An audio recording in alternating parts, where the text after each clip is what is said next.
пытается шантажировать.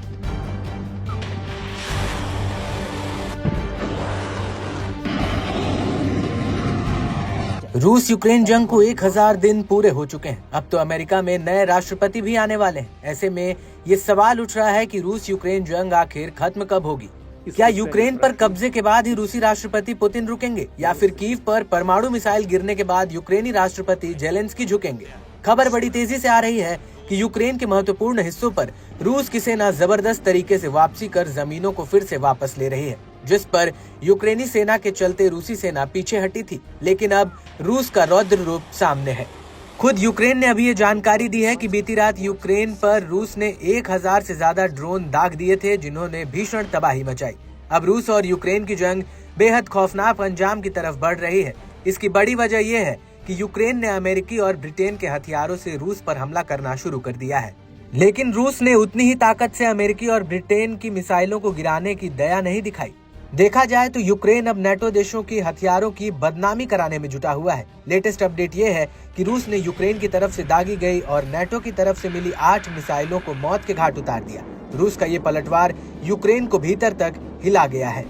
रूसी मिसाइलों ने यूक्रेन के पूर्वी शहर खार्किव और दक्षिणी ओडिशा में आवासीय इमारतों को नुकसान पहुंचाया और बड़ी संख्या में ड्रोन हमले से माइकोलाइव इलाके में बिजली सिस्टम ठप पड़ गया। शहर अंधेरे में डूब गया।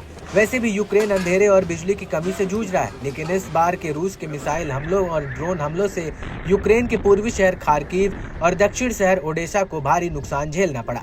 रूस के मुताबिक रूस जो पूर्वी यूक्रेन में अपनी जमीन पर कब्जा बढ़ा रहा है, उसने रात भर मिसाइल और ड्रोन हमले किए। यूक्रेनी वायुसेना के मुताबिक 145 ड्रोन में से 71 ड्रोनों को तो नष्ट कर दिया गया, जबकि बाकी ड्रोन को इलेक्ट्रॉनिक युद्ध उपायों के कारण ट्रैक नहीं किया जा सका।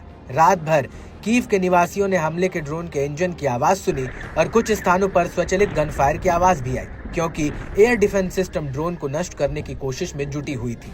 यूक्रेन के खार्किव शहर पर हुए मिसाइल हमले में कम से कम 23 लोग घायल हो गए और 40 से अधिक इमारतें क्षतिग्रस्त हो गई, जबकि ओडेसा में भी एक मिसाइल हमले में 10 लोग घायल हुए और कई रिहायशी भवनों को नुकसान पहुंचा है। यूक्रेन के आंतरिक मंत्रालय ने इन हमलों की पुष्टि की है। इसके साथ ही यूक्रेनी राष्ट्रपति व्लादिमीर जेलेंस्की ने पश्चिमी देशों से रूस पर दबाव बढ़ाने की अपील की है, ताकि रूस को हथियार प्रणालियों के लिए जरूरी सामानों तक पहुंच न मिल सके। उन्होंने कहा कि रूस के ये हमले यूक्रेनी नागरिकों के जीवन को नष्ट कर रहे हैं, इन्हें रोका जा सकता है। रूस ने 2022 में युद्ध की शुरुआत के बाद से यूक्रेन के ऊर्जा बुनियाद ढांचे पर लगातार हमले किए हैं। संयुक्त राष्ट्र ने यूक्रेनी नागरिकों की मौत के आंकड़े लगभग 12,000 तक पहुंचने की पुष्टि की है, जबकि कीव में अधिकारियों का कहना है कि वास्तविक आंकड़े इससे कहीं अधिक हो सकते हैं। इस नए हमले ने यूक्रेनी नागरिकों में सर्दी के मौसम में बिजली संकट की चिंता को फिर से बढ़ा दिया है। 2.5 साल से रूस और भी खूंखार हो गया है। रूसी राष्ट्रपति पुतिन के तेवर देखकर समझ में आ रहा है कि वो अभी जंग खत्म करने के मूड में नहीं है। तो दूसरी तरफ विडंबना ये है कि रूस पुतिन के आगे झुकने को तैयार नहीं है। ऐसे में यूक्रेन से तबाही की खबरों का आना बदस्तूर जारी है।